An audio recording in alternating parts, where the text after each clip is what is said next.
Hello बच्चों, कैसे हैं आप सभी लोग। तो नाइन्थ आईसीएससी की लेक्चर सीरीज को फर्दर कंटिन्यू करते हुए आई नो थोड़ा सा डिले हो गया सेकंड वीडियो बनाने में फॉर नाइन्थ आईसीएससी। सॉरी उसके लिए दिल से, है ना।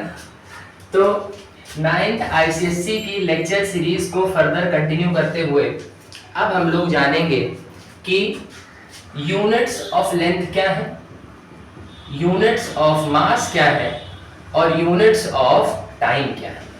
समझिएगा, हमने लास्ट वीडियो में ये चीज डिस्कस की थी कि आपको 7 फंडामेंटल प्लस 2 सप्लीमेंट्री यूनिट्स पढ़नी है डिटेल में, और बहुत सारी डिराइव्ड यूनिट्स। डिराइव्ड यूनिट्स में मैंने आपको इंपॉर्टेंट बताया था जूल, न्यूटन और कूलम। 3 यूनिट्स मैंने आपको इंपॉर्टेंट बताई थी। अब देखिए, डिटेल में हम लोग फिजिक्स में मेनली 3 चीजों को ही पढ़ते हैं। ध्यान से सुनिएगा मेरी बात। डिटेल में फिजिक्स में हम लोग मेनली 3 चीजों को ही पढ़ते हैं। एक है लेंथ, दूसरा है मास और तीसरा है टाइम। तो शुरुआत हम लोग करेंगे लेंथ से, फिर समझेंगे मास को और लास्ट में समझेंगे टाइम को। ओके, तो सबसे पहले यूनिट्स ऑफ लेंथ में सभी बच्चों को एक बात तुरंत पता होनी चाहिए कि लेंथ की एसआई यूनिट क्या होती है। लेंथ की एसआई यूनिट होती है बेटा मीटर, और मीटर को किससे रिप्रेजेंट करेंगे? मीटर को एम से रिप्रेजेंट करेंगे। ठीक, अब मीटर अपने आप में है तो एक फंडामेंटल यूनिट। अगर मीटर एक फंडामेंटल यूनिट है तो इसको डिफाइन करने के लिए हम किसी दूसरे यूनिट की हेल्प नहीं लेंगे। हमें मीटर को डिफाइन करना होगा एक अलग तरीके से। तरीका क्या है? बहुत ध्यान से इसे समझिएगा। ठीक, क्योंकि एक फंडामेंटल यूनिट है इसलिए इसकी डेफिनेशन थोड़ा सा डिटेल में आएगी। सबसे पहले किया क्या गया, देखो, अगर मैं आपसे ये कहूं कि बेटा 1 सेंटीमीटर की लाइन खींचो उस स्केल से जो स्केल आपके पास अभी आपके बॉक्स में रखी हुई है, तो आप जैसे ही 1 सेंटीमीटर की लाइन खींचोगे, 1 सेंटीमीटर की लाइन आपने जिस स्केल से खींची है, क्या गारंटी है कि वो स्केल 1 सेंटीमीटर को परफेक्टली मेजर कर रही है या 1 सेंटीमीटर उस पर परफेक्टली कैलिब्रेटेड है? अब आप कहोगे सर गारंटी मतलब? बेटा गारंटी से मेरा मतलब ये है कि अगर कोई भी ऑब्जेक्ट है, जैसे मान लो स्केल है, अभी गर्मी भी बहुत है ना, गर्मी का सीजन चल रहा है, तो अगर स्केल है, स्केल को हमने बहुत ज्यादा टेम्परेचर पर कहीं रख दिया तो थर्मल एक्सपेंशन के चलते, ऐसा नहीं है कि स्केल गल जाएगी तुरंत, लेकिन थर्मल एक्सपेंशन के चलते थोड़ा बहुत एक्सपैंड करेगी वो स्केल, थोड़ा बहुत उसमें कैलिब्रेशन में चेंजेस आएंगे। या अगर हम उसको एक बहुत ही गर्म टेम्परेचर से निकाल के एकदम से कहीं ठंडे टेम्परेचर में रख दें तो उसमें कॉन्ट्रैक्शन होगा, हालांकि वो बहुत स्लाइट होगा लेकिन होगा। तो इससे कैलिब्रेशन पर असर पड़ने लगता है। अगर कैलिब्रेशन पर असर पड़ने लगा तो आप कैसे कह सकते हो कि सर वो 1 सेंटीमीटर परफेक्ट है जिस स्केल से हमने लाइन खींची है? परफेक्ट तो हो नहीं सकता। तो इसके लिए, इस समस्या से निपटने के लिए अगेन क्या किया गया? बहुत सिंपल सी बात कि सबसे पहले तो एक एलॉय डिजाइन किया गया। सभी प्यारे बच्चे ध्यान से मेरी बात सुनेंगे। सबसे पहले एक एलॉय डिजाइन किया गया और उस एलॉय का नाम क्या था? Platinum iridium alloy. Platinum iridium alloy, जिसकी कॉम्पोजिशन क्या होती है? 90% प्लैटिनम एंड 10% इरिडियम। ये जो एलॉय है, एलॉय शब्द का मतलब क्या होता है? आपने केमिस्ट्री में जरूर पढ़ा होगा इसे। एलॉय का मतलब होता है 2 मेटल्स का मिक्सचर। अगर 2 मेटल्स को मिक्स कर दिया गया आपस में तो जो बनेगा उसे हम एलॉय बोलेंगे। तो प्लैटिनम इरिडियम का एक एलॉय बनाया गया। अच्छा, प्लैटिनम इरिडियम का ये एलॉय क्यों बनाया गया? प्लैटिनम इरिडियम का एलॉय इसलिए बनाया गया क्योंकि इसमें थर्मल एक्सपेंशन बहुत कम होता है या थर्मल कॉन्ट्रैक्शन बहुत कम होता है। एक्सपेरिमेंटली ये चीज देखी गई थी। तो प्लैटिनम इरिडियम का एलॉय बनाया गया। एलॉय बनाने के बाद इसको एक रॉड के फॉर्म में कन्वर्ट किया गया। बहुत ध्यान से मेरी बात सुनेंगे बेटा। एक रॉड के फॉर्म में कन्वर्ट किया गया और इस रॉड पर बनाए गए 2 मार्क्स, जैसे मैं यहां बना रहा हूं A और B, और इन्हीं के बीच की डिस्टेंस को क्या बोल दिया गया? 1 मीटर बोल दिया गया। ठीक, और वैसे तो प्लैटिनम इरिडियम एलॉय में वैसे ही थर्मल एक्सपेंशन बहुत कम होता है, लेकिन इस पूरी रॉड को उठाकर एक ऐसे चैम्बर में रख दिया गया जिसका टेम्परेचर कितना डिग्री सेल्सियस था, 0 डिग्री सेल्सियस था। यानी जो चांस थे भी हल्का फुल्का एक्सपैंड या कॉन्ट्रैक्ट होने के, वो चांस 0 डिग्री पर रखने से और खत्म हो गए। तो इसका मतलब हुआ क्या, पूरे अगर सबको हम कंबाइन करें एक साथ, इसका मतलब ये हुआ कि प्लैटिनम इरिडियम का एक एलॉय बनाया गया। उस प्लैटिनम इरिडियम एलॉय पर रॉड के फॉर्म में उसे कन्वर्ट करने के बाद 2 मार्क बनाए गए और उनके बीच की डिस्टेंस को बोला गया 1 मीटर। और जो बचा कुचा थर्मल एक्सपेंशन हो भी सकता था, उससे बचने के लिए इसे कितने डिग्री सेल्सियस पे रख दिया गया, 0 डिग्री सेल्सियस पर रख दिया गया। तो 1 मीटर कैसे डिफाइन किया गया, ध्यान दीजिएगा। 1 metre it is defined as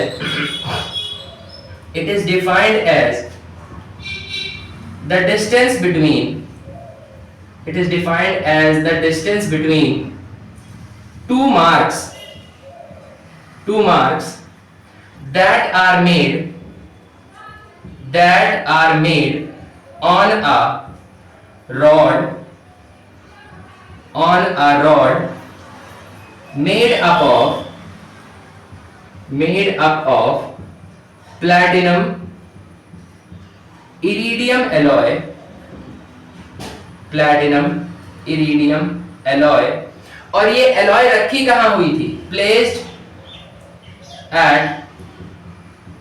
eight जैसा हम लोगों ने बात की थी पिछले वीडियो में कि हर एक समस्या से निपटने के लिए एक संस्था बनाई जाती है। तो इस समस्या से निपटने के लिए भी वही international bureau of weights and measures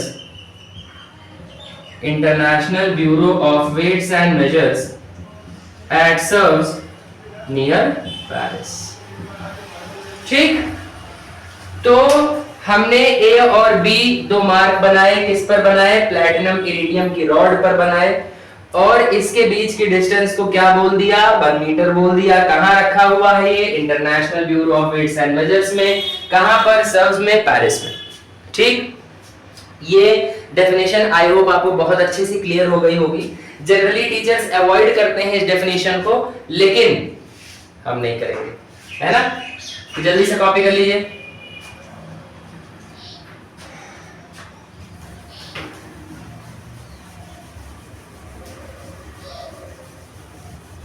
अच्छा, हमने अब एसआई यूनिट को डिफाइन कर लिया, फंडामेंटल यूनिट को डिफाइन कर लिया, और आप देख रहे होंगे, चीज समझ रहे होंगे कि फंडामेंटल यूनिट को डिफाइन करने के लिए हमने किसी और यूनिट की हेल्प नहीं ली। अगर किसी और यूनिट की हेल्प लेनी होती तो ये बहुत आसान हो जाता, है ना। किसी और यूनिट की हेल्प लिए बिना अगर इसे डिफाइन करना है तो देखिए कितनी बड़ी कहानी बनानी पड़ी।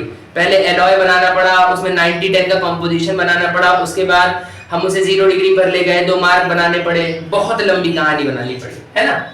अच्छा, इसके बाद जो लेंथ की यूनिट्स हैं, समझिएगा बहुत ध्यान से बेटा, जो लेंथ की यूनिट्स हैं हम उसे 2 पार्ट में डिवाइड कर रहे हैं।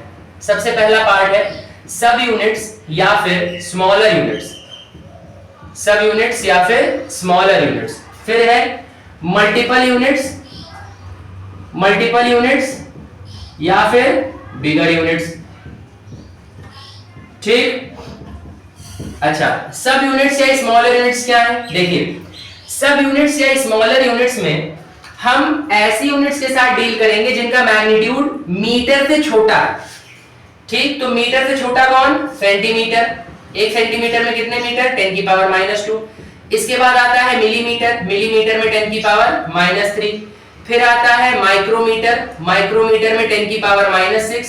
इसी को हम 1 माइक्रोन भी बोलते हैं, याद रखना इस सिंबल का नाम क्या है बेटा, माइक्रोन। और उसके बाद आता है नैनोमीटर, 1 नैनोमीटर में 10 की पावर -9 मीटर। फिर आता है पिकोमीटर, पिकोमीटर में 10 की पावर -12 मीटर। फिर आता है फेम्टोमीटर, फेम्टोमीटर में 10 की पावर -15 मीटर। इसी को 1 फर्मी बोला जाता है, फर्मी। और लास्ट में आता है एंगस्ट्रॉम, एंगस्ट्रॉम में होता है 10 की पावर -10 मीटर। ठीक, तो यहां पर इतनी यूनिट्स हैं जो कि मीटर से छोटा मैग्नीट्यूड रखती हैं, मीटर से छोटी हैं। Centimetre, millimetre, micrometre, nanometre, picometre, femtometre, angstrom. अब मेरी बात बहुत ध्यान से सुनिएगा, ऐसा नहीं है कि इसके अलावा और यूनिट्स एग्जिस्ट नहीं करती हैं। अभी जैसे अगर आप इसमें लिखना चाहो तो एक यूनिट होती है जेक्टोमीटर, डेकामीटर, आप ये भी लिख सकते हो, लेकिन उनका सिग्निफिकेंस बहुत ज्यादा नहीं है। जो न्यूमेरिकल्स आप लगाओगे अपनी किताब से, कंसाइज आप फॉलो कर रहे होगे जहां तक मैं उम्मीद कर पा रहा हूं, है ना, तो जो न्यूमेरिकल आप लगाओगे उन न्यूमेरिकल्स में ये चीजें, यही चीजें, ये यूनिट ही ज्यादातर यूज होंगी। तो बिना मतलब अपना समय और यूनिट्स को याद करके खराब मत करिएगा, आप इतनी यूनिट्स याद करिए, मोर देन इनफ, ठीक। अच्छा, इसके बाद यहां पर एक चीज और समझना बहुत ध्यान से, जो फेम्टोमीटर या फर्मी लिखा है और जो एंगस्ट्रॉम लिखा है, ये दोनों यूनिट्स बेसिकली यूज होती हैं एटॉमिक या न्यूक्लियर कैलकुलेशंस के लिए। जो एटम का साइज होता है, एटम का साइज होता है 1 एंगस्ट्रॉम और न्यूक्लियस का साइज होता है 1 फर्मी। तो एंगस्ट्रॉम और फर्मी बेसिकली यूज किए जाते हैं एटॉमिक लेवल पर या न्यूक्लियर लेवल पर कैलकुलेशंस करने के लिए, है ना। प्रैक्टिकल कैलकुलेशंस में इनका ज्यादा यूज नहीं होता है, क्लियर। तो सब यूनिट्स या स्मॉलर यूनिट्स लिख लीजिए। अच्छा, एक छोटी सी टेक्निक, अब बच्चे सोचेंगे सर इसको इतना ज्यादा हम लोग याद कैसे करें, याद हम लोग चुटकी बजा के इसे कर लेंगे, कैसे। सबसे ऊपर वाला सेंटीमीटर और सबसे नीचे वाला एंगस्ट्रॉम, इसे थोड़ी देर के लिए आप छोड़ दीजिए।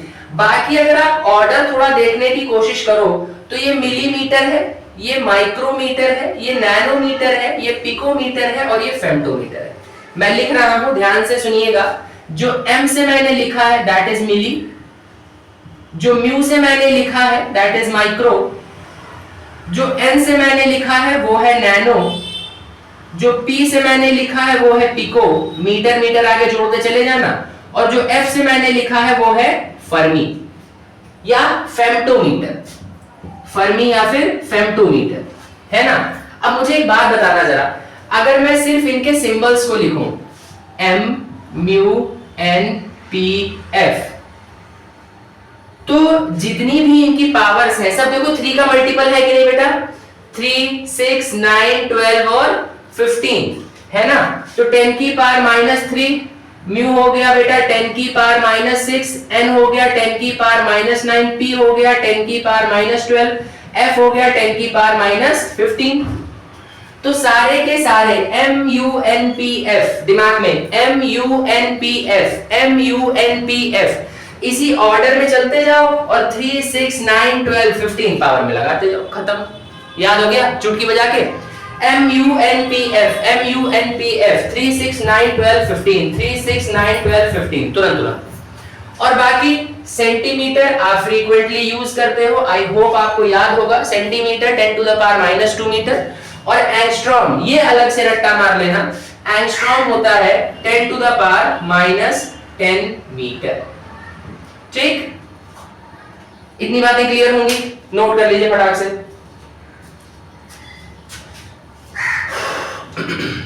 अब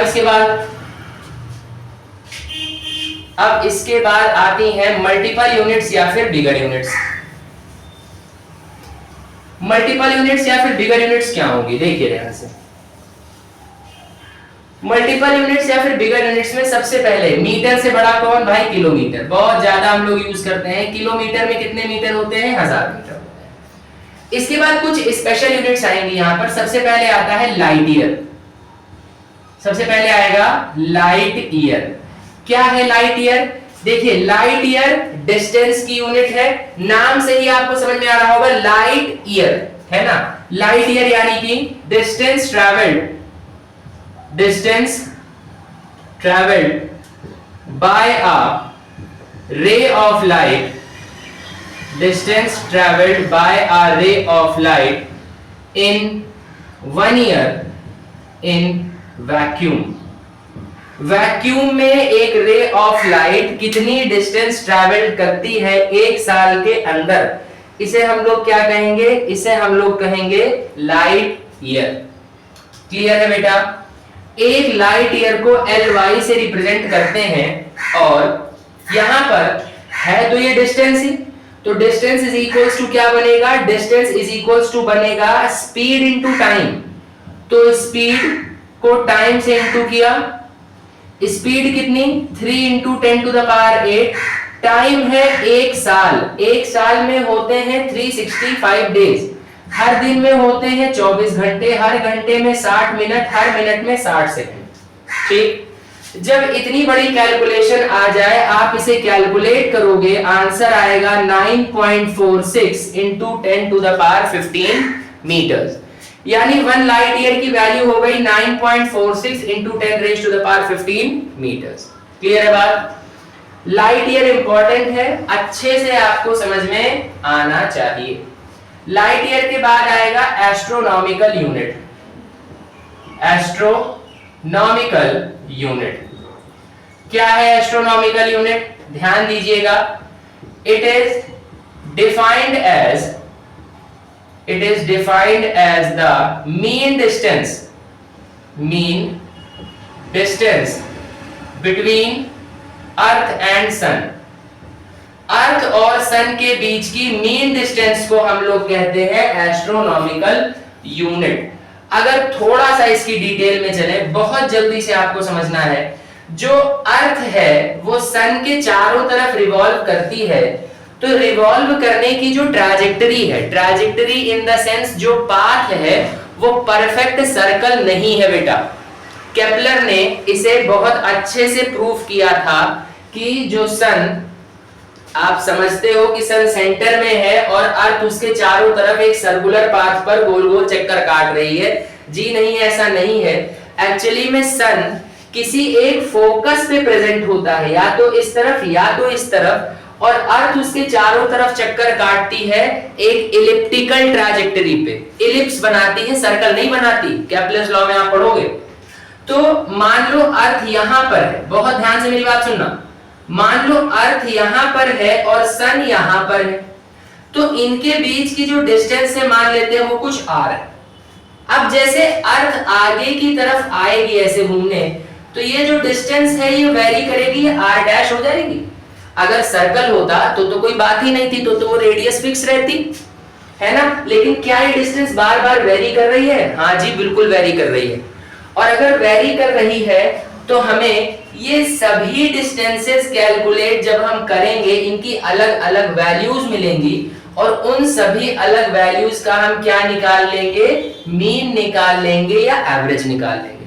एवरेज, इसीलिए शब्द यूज किया गया मीन। कीवर्ड है, आईसीएससी वालों ध्यान से सुन लेना, आपके यहाँ कीवर्ड की बहुत वैल्यू है, और इस डेफिनेशन में कीवर्ड क्या है? मीन है।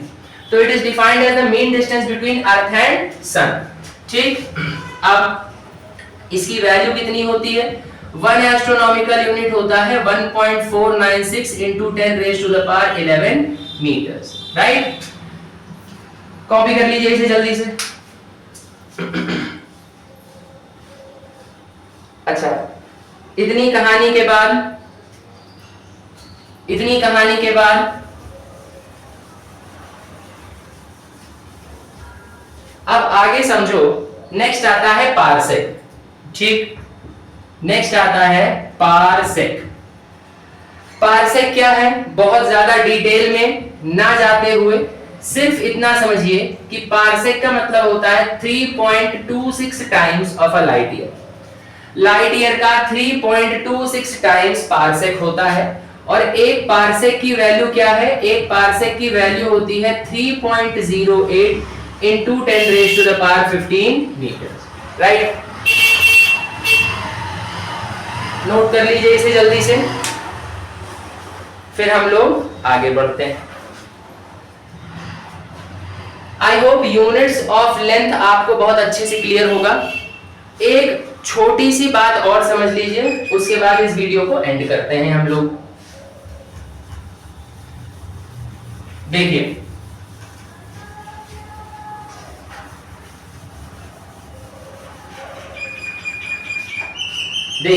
ध्यान से सुनिए, है ना। इसे हम लोग समझेंगे ज्ञान की बात, आज का ज्ञान, है ना। आज का ज्ञान क्या है? सुनो बच्चों ध्यान से। आज का ज्ञान ये है कि सबसे पहले मीटर को जिस तरीके से डिफाइन किया गया, पॉइंट ए पॉइंट बी रखा गया एक प्लैटिनम इरिडियम एलॉय में, तो हुआ क्या, हुआ ये कि जो डिस्टेंस थी ना, वो डिस्टेंस एक तरीके से आप मान लो एक गेस ही तो है दो पॉइंट्स के बीच का। अगर मैं आपसे ये कहूं एक्यूरेसी के पॉइंट ऑफ व्यू से अगर देखो उस चीज को, क्योंकि साइंटिस्ट या जो भी लोग फिजिक्स की डिफरेंट रिसर्च फील्ड्स में काम कर रहे हैं, they all want perfection, and to be very honest, perfect कोई चीज हो नहीं सकती, परफेक्शन कभी अटेन किया नहीं जा सकता, इसीलिए हम उसके पीछे आइडियल कंडीशन के पीछे भागते हैं, है ना। तो ए और बी जो दो पॉइंट हमने बनाए थे, आइडियली अगर देखा जाए वो किसी एक पर्सन का रैंडम गेस ही तो है कि यहां से यहां तक की डिस्टेंस को हाँ भाई 1 मीटर डिफाइन कर दिया गया।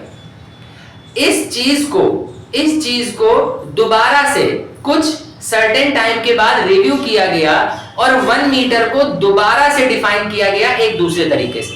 समझिएगा बहुत ध्यान से, 1 मीटर को दोबारा से डिफाइन किया गया एक दूसरे तरीके से।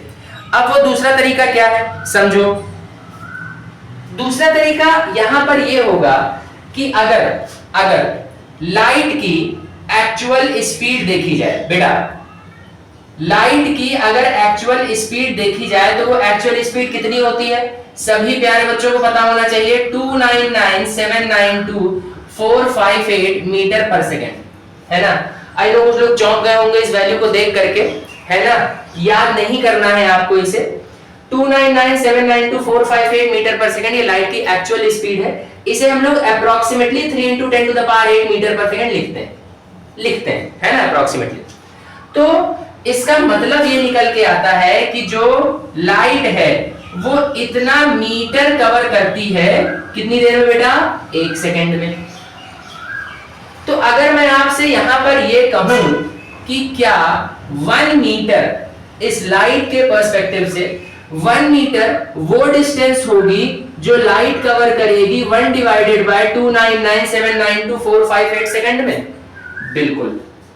तो साइंटिस्ट जितने भी थे उनको पुरानी वाली डेफिनेशन से, अच्छा एक बात और, जो पहले डेफिनेशन मैंने बताई प्लैटिनम इरिडियम वाली, दैट इज पब्लिश्ड इन 1889। 1889 में वो जर्नल में पब्लिश हुई थी, और ये वाली जो डेफिनेशन है वो 1983 की डेफिनेशन है ना। लगभग 96 इयर्स के बाद, लगभग देख लेना भाई थोड़ा ऊपर नीचे, है ना, 96 इयर्स के बाद इसे रिन्यू किया गया, 94 शायद, है ना, रिन्यू किया गया इसे। तो ये थोड़ा सा ज्यादा एक्यूरेट डेफिनेशन मानी गई। तो 1 मीटर को आज का ज्ञान में स्पेशली अगर हम दोबारा से डिफाइन करें, हम नहीं मतलब साइंटिस्टों ने दोबारा से कैसे डिफाइन किया, तो it is the distance travelled bye a ray of light. It is the distance travelled bye a ray of light. It is the distance traveled by a ray of light in that much portion of a second. In that much portion of a second. Note कर लीजिए। तो units of length को हमने इस video में detail में समझा। बाकी अब 9th ICSE की लेक्चर सीरीज कंटिन्यू रहेगी, वीडियोस ब्रेक नहीं होंगे। तो सभी प्यारे बच्चे, वीडियो अच्छा लगा तो लाइक करें, शेयर जरूर करें अपने दोस्तों को, ताकि अच्छे से अच्छा कंटेंट सभी तक पहुंच सके। Thank you so much for watching.